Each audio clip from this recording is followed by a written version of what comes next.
Anong tingin mo?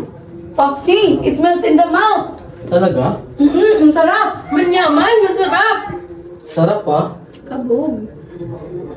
Kabo. Kabog po, Popsi. Ang sarap, Popsi. Tao po. Ay, may tao.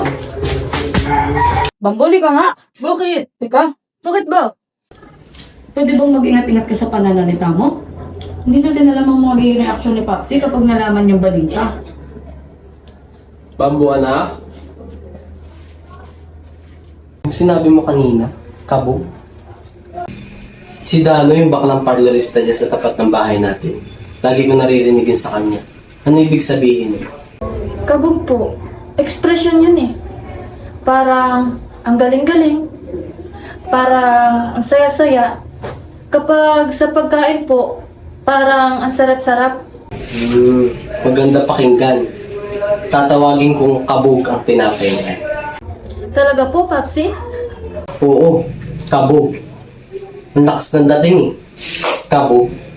Kahit po gay linggo?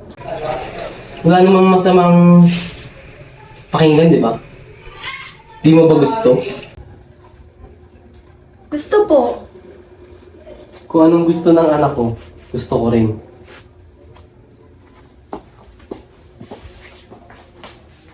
Kabog ka? Popsi! Hmm.